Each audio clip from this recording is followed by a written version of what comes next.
not only have you led off the last two Olympic champion, 4x1 meter gold medal winning teams, you're also fourth in the 100 in 2012, and we've seen you run that 100 over the years. So the question is, are you still a two-event athlete? Are you looking at that 100? Is it just for training? Are you looking to continue to be on that 4x1? I know you're a competitor, and I don't think you give that spot up easily. So what's kind of your mindset on the sprinting side of things? So I have always been both. And so what determines whether or not I am, at a championship in both, honestly, is if meet directors see me as both, because I'm still at their mercy. If they give me lanes at those meets, then I have the opportunity to sharpen those skills in those high pressure, high intensity situations. It's one thing to sprint in the 100 in training. It's another to line up at a Diamond League and really Sure. get dialed in. And so when I've been in the 100 or not in the 100 largely depended on what kind of schedule I had been able to put together with the meet directors.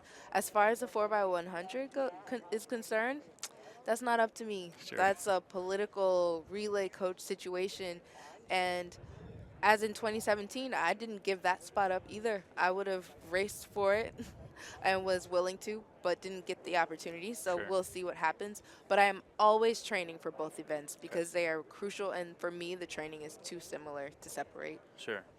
We saw you in the long jump yesterday, kind of a rust buster, if you will, and we're supposed to see you in that 100. First of all, I got to ask, everything okay? No injuries or anything there? Yeah, everything's okay. I'm just old.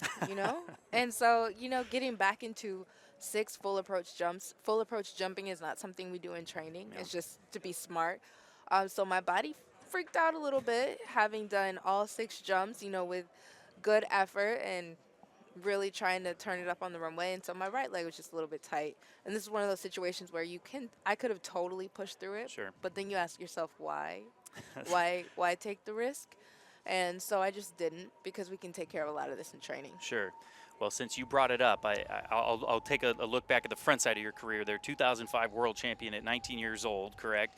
And so you've kind of seen it all, right? If your career is kind of in 3 acts in the early stages, then of course the Olympic gold medal in the 4x1, the world record in 2012, and then 2016, 2 gold medals, including that long jump. What does Act 3 look like for Tianna Bartoletta? I like to kind of classify it as mastery, because I did all of those things far from perfect. I mean, I'm not a technically sound jumper. I'm just fast, And so like the speed allows me to get away with a lot of things, and I don't want to end a career like just getting away with things. Like I want to be a master of the event. So I think Act 3 looks like, can I clean up the technique? Can I learn something new? Can I become a student of the sport and master certain things that I have not mastered so far? Sure, sure. Well, an Olympic gold medal and two world championships golds. It's a pretty good. You're faking it pretty well. Let's put it that way.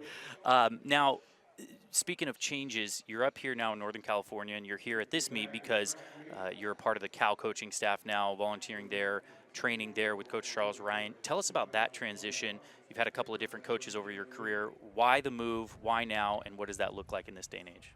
So the move actually happened, I would say, in 2017. So I left Florida at that time. And Coach Ryan, has been my best friend for like 18 years. Okay. And so I went there at first to just kind of help myself transition out of moving from Florida. But then it just felt like the right thing to stay. And then he got the job at Cal. And so I just followed along because California Not too versus bad. Alabama, Not too bad. not a difficult decision. And so it's been really nice to be in such a great state for track and field, and the facilities at Cal have been excellent, and the weight room, and just the whole vibe is very much me. So the transition is not much of one. Okay.